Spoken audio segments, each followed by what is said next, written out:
I will take just a few seconds because we don't have longer.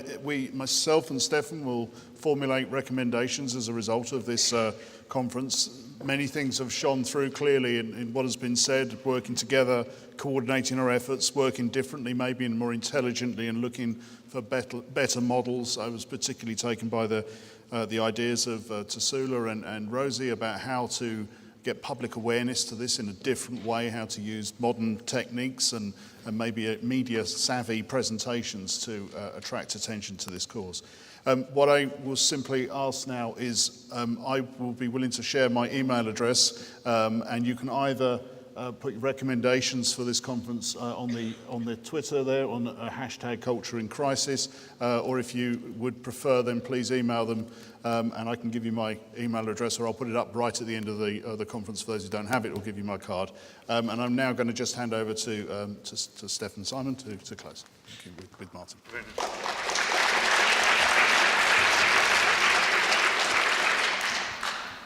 Thank you, Vernon, and I promise not to take more than 3 to 5 minutes that we fit into the final minutes. And thank you, Herman, for actually leaving that space of the panel discussion. I actually had the impression at the end, if we would just continue for another hour, we would get another dozen of wonderful ideas how and in which direction we should actually go forward with this. I just have a few points noted over the day. I think what became clear to me is that involving the local community, but involving the community to identify actually the stakeholders of the cultural heritage and work with them is a key priority, and we should be aware that that is a key priority on long term.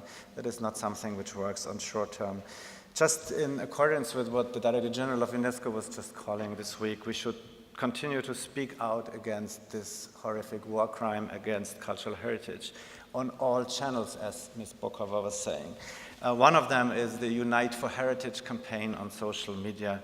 I mean, we should keep that in mind. We should definitely, as academia and museums, increase our collaboration with NGOs, IGOs. We have heard some of them today. The big question is actually who coordinates these efforts. Somebody must be there to coordinate these efforts. A natural-born coordinator would be in UNESCO, definitely. How can we help UNESCO to grow into this role? A point which resonates very well with what I have heard this day several times is, in fact, how can we put pressure on those who support actually terrorism and looting, how we can make this a political priority, how we can even enforce existing legislation to be implemented, and of course, you know, not mentioning the recent Security Council Resolution 21 and 99. This all also in support of our colleagues on the ground, and I'm coming to my thanks, the colleagues on the ground in the affected countries. I would like to thank all colleagues who helped us to shape this conference to what it eventually became. Several of them we can't even mention because they're taking very high risks to work with us and to support us in this. And of course, that comes, you know, with the conclusions and recommendations that I think in our next step we should try to go with our conference into the region to be closer to the people who actually are responsible and to deal with these problems. A point, of course, very personal from Yale University, academia, education came up very often, education and training, whether in response to authentication. Education is truly key, and beyond the cultural heritage community definitely involves the law schools, the business schools. We should study, I think there was a recommendation of the Paris meeting in December, we should study the phenomena of cultural cleansing at greater depth. We should be aware that this is not something to be dealt with in the short term. I think we're in here for a very long-term battle, which will last years, if not our lifetime. So I would like to thank you all for your very thoughtful contributions, for coming, joining us here, for engaging in this discussion, and especially my colleagues at the V&A, Martin, long-standing friend, Vernon, Matti, and the whole team to host this event in the heart of this wonderful museum. Thank you very much.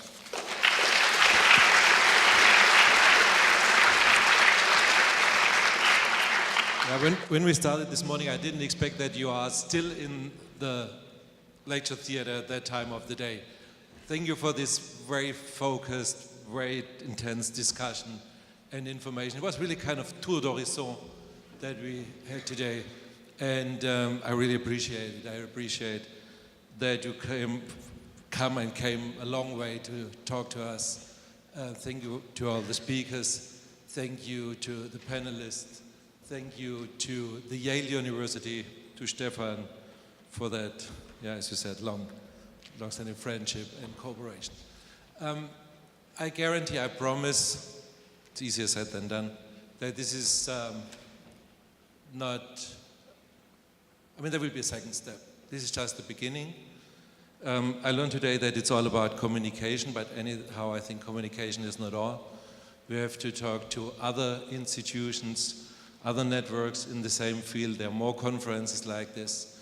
And I also think we have to talk to other members of, or other institutions of our societies and in an international scale.